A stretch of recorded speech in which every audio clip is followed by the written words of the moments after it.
She said, "Stop acting like we're married. You don't get a say in where I go or who I'm with." Everyone laughed. I just smiled and stayed quiet. But when she came back from her weekend away, her tea didn't work, and the neighbor told her exactly why. My girlfriend Jessica and I have a fundamental disagreement about the nature of reality. I believe that if you live in someone's house, eat their food, and use their Wi-Fi, you are in a partnership. Jessica believes she's a celestial body, and I am a small, insignificant planet caught in her gravitational pull. We've been together for 2 years, and for the last 6 months, she's been living in my house. My name is on the mortgage, my name is on the bills, and my name is on the little plaque by the door that says the Wilsons, which she bought without asking me and now seems wildly optimistic. I'm a pretty easygoing guy. I like my quiet life. I work from home as a graphic designer. I have a couple of good friends, and my idea of a wild Friday night is trying a new brand of frozen pizza. Jessica is not like that. Her life is a performance, and her audience is her 3 best friends, a cackling Greek chorus I privately refer to as the Harpies. Their names are Tiffany, Brittany, and whatever the third one's name is. Let's call her Chardonnay. The issue at hand came up last weekend. I was making dinner and Jessica waltzed into the kitchen, phone pressed to her ear, already dressed to go out. She was in the middle of a loud one-sided conversation with the Harpies. "Oh my God, yes, I am so in," she said into the phone. "A weekend away is exactly what I need." "No, he's not coming. Don't be ridiculous." She hung up and looked at me, beaming. "Good news. The girls and I are going to the lake for the weekend, leaving tomorrow." This was the first I was hearing of it. "Oh, okay," I said, stirring the pasta sauce. "Sounds fun. Which lake are you all heading to?" It was a simple, logistical question. A question a normal person in a normal relationship might ask. Jessica, however, looked at me as if I had just asked her to explain quantum physics in ancient Greek. She let out a short, sharp laugh and turned to her friend Tiffany, who had just walked in the door. "Can you believe him?" Jessica said, rolling her eyes. "He wants to know where I'm going." Tiffany scoffed, looking me up and down like I was a piece of furniture she was considering throwing out. Jessica then turned back to me, put her hands on her hips, and delivered the line that would echo through the halls of history, or at least through my immediate future. "Stop acting like we're married. You don't get a say in where I go or who I'm with." The Harpies, who had all assembled in my kitchen by this point, burst into laughter. It was a symphony of derision. They genuinely thought this was the peak of comedy.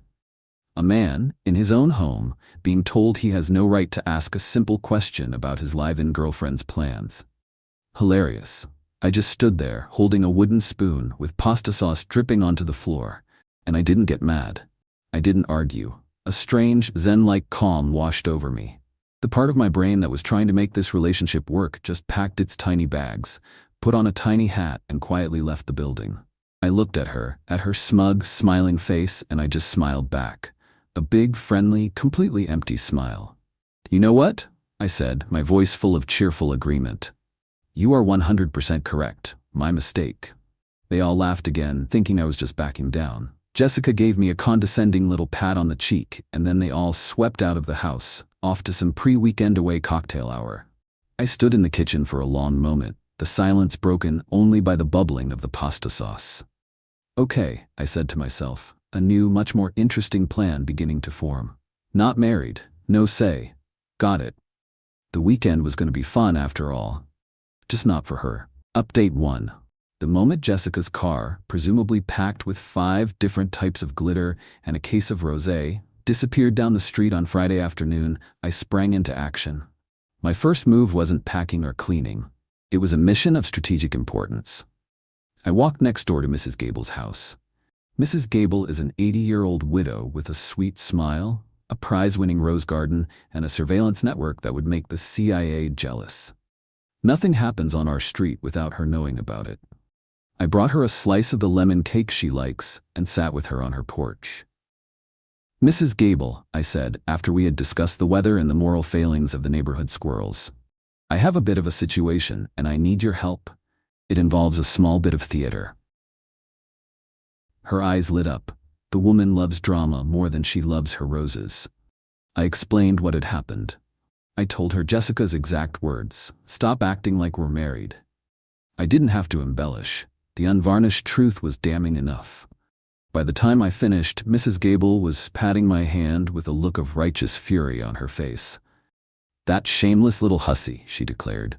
Don't you worry, Tom. You leave it to me. What's my line? I gave her a simple script. When Jessica returned and inevitably found herself locked out, she was to act confused and deliver a few key pieces of information. Mrs. Swole. Gable took to the task with the enthusiasm of a seasoned Broadway actress preparing for opening night. With my accomplice secured, I returned home to begin what I called Operation Bachelor Pad Resurrection. My house, for the last 6 months, had been a sea of beige pillows, pointless little bowls that held nothing, and art that looked like a printer had run out of ink halfway through the job. It was time to reclaim my territory. I didn't just pack Jessica's things, I curated them. I got a bunch of boxes and a thick black marker. The first box was labeled Everyday Clothes. The second, Fancy Clothes for fancy outings I wasn't invited to. The third, and my personal favorite, Magic sparkly dresses that shed glitter on everything I own. Her 37 pairs of identical-looking high heels went into a box marked a podiatrist's nightmare. Her mountain of makeup and skincare products was packed into boxes labeled face paint and various scoops. By Saturday morning, every trace of her physical existence was boxed up. I hired a couple of guys from a moving app, and we loaded everything into a 10 by 15-foot storage unit. I paid for 1 month. A generous, non-marital gesture, I thought. With the house cleared of her belongings, the real fun began. I went on a shopping spree. I rolled up the beige rug and replaced it with an AstroTurf rug that looked like a football field. I sold her sterile white couch online and bought a gigantic black leather recliner sofa with approximately 16 cup holders. Her sad, minimalist coffee table was replaced by a vintage pinball machine I found on Craigslist. It didn't work, but it lit up, and that's what mattered. The bedroom was next. I took down the weird macrame thing she had hung over the bed and replaced it with a framed poster of a grizzly bear catching a salmon in its mouth. It felt right. My final, and most brilliant, move happened on Saturday afternoon. I drove to the local animal shelter just to look. An hour later, I came home with a 120-pound St. Bernard puppy named Gus. Gus was not a small dog. He was a furry, drooling, lovable wrecking ball. He immediately claimed the new leather sofa as his own and fell asleep, snoring like a lumberjack. The house was transformed. It was no longer a showroom for a sad beige life. It was a fortress of glorious, unapologetic bachelorhood. I spent the rest of the weekend playing fetch with Gus, drinking beer from the bottle in my own living room, and changing all the passwords. The new Wi-Fi network was named Get Your Own Wi-Fi, and the password was Not Married LOL. On Sunday evening, I sat on my 16-cup holder sofa with Gus's giant head in my lap and waited. The storm was coming, and for the first time in a long time, I felt completely, utterly prepared. Update 2. Sunday night, around 9 p.m., my video doorbell sent a notification to my phone. There she was. Jessica, looking tan from her weekend at the lake, strolled up to my front door, humming. The comedy began almost immediately. She tried her key. It slid into the lock but didn't turn. The new deadbolt I'd installed that morning was doing its job. She jiggled it, a look of mild annoyance on her face. She tried it again. Then she let out an exasperated sigh and started banging on the door. From the couch, Gus lifted his massive head, let out a deep, rumbling woof, and then went back to sleep. Jessica started calling my phone. I watched it vibrate on the pinball machine, took a calm sip of my beer, and hit decline. She called again. Declined. This cycle repeated 5 times. The banging on the door got louder. Tom, open the door. What is wrong with you? My key isn't working. I remained silent. This was all part of the show. After another 5 minutes of increasingly frantic pounding, she seemed to give up. The doorbell camera showed her pacing on the porch, running her hands through her hair. And then, right on cue, a porch light flickered on next door. It was Mrs. Gable in her housecoat, holding a watering can. Showtime. Oh, Jessica dear, is that you? Mrs. Gable called out, her voice a perfect blend of surprise and neighborly concern. Mrs. Gable, thank God, Jessica said, rushing over to the edge of my porch. I can't get in. My key isn't working. Is Tom home? I can see the lights on. Oh, Tom's home. Mrs. Gable said, nodding sagely. He's had the most wonderful weekend. A real transformation. Transformation? What are you talking about?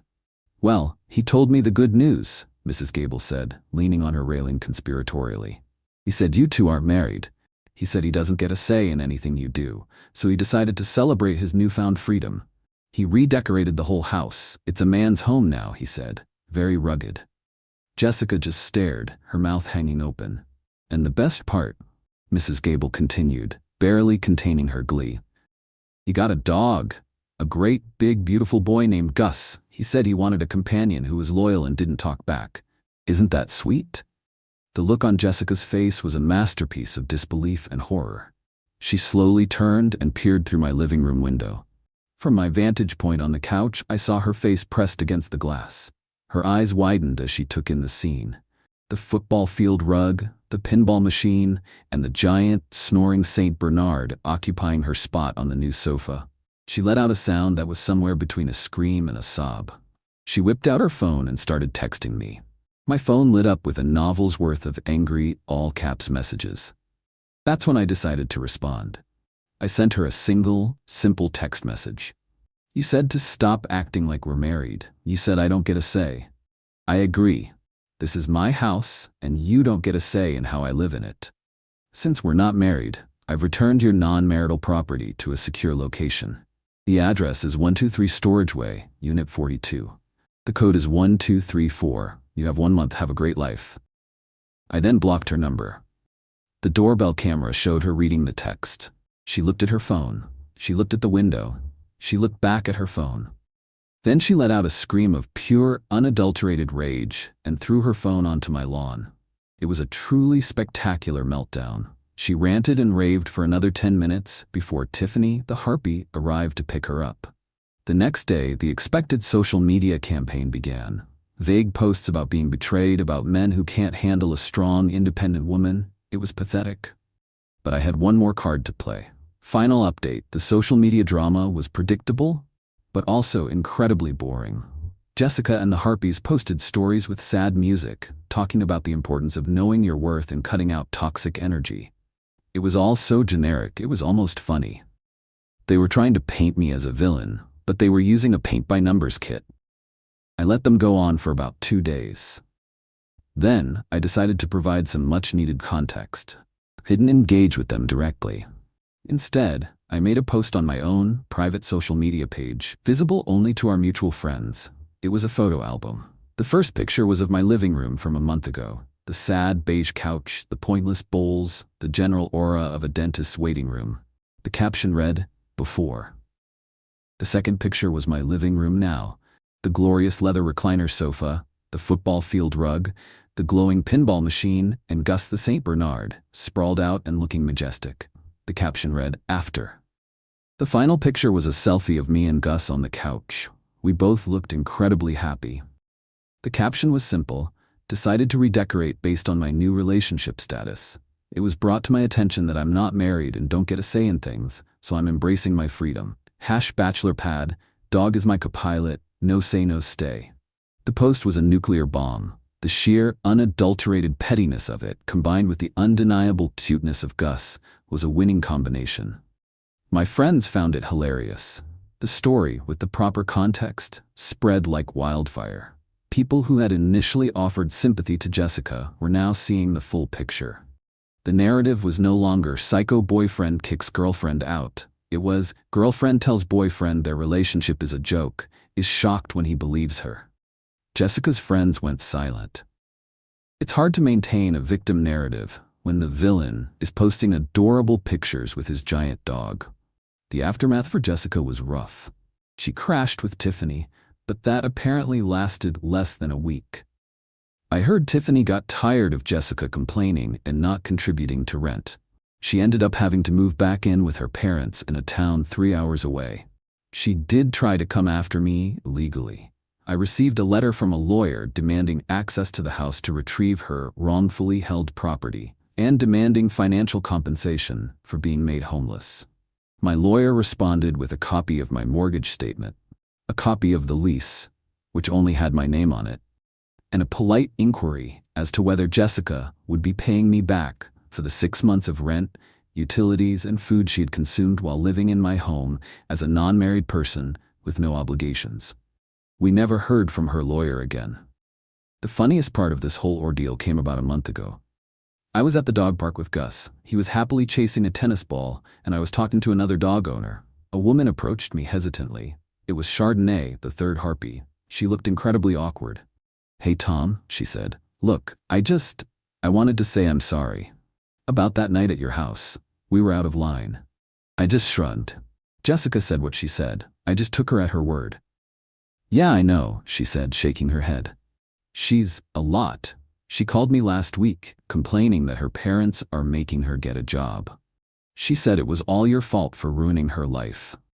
She paused and then looked at Gus, who was now trying to fit 3 tennis balls in his mouth at once. "Honestly, it looks like you're doing just fine." And she was right. I am doing just fine. The house is no longer a beige prison, it's my home. The pinball machine still doesn't work, but it makes a great conversation piece. And Gus is the best roommate I've ever had. He's loyal, he's funny, and he never complains about my cooking. I learned a valuable lesson. Sometimes the best revenge isn't a grand, complicated scheme. It's just listening to what people say and believing them. Jessica told me exactly who she was and what our relationship meant to her. I just decided to agree with her. She said I didn't get a say. And now in her life, I truly don't. And in my life, she doesn't either. And that, combined with a giant drooling dog, is a pretty happy ending.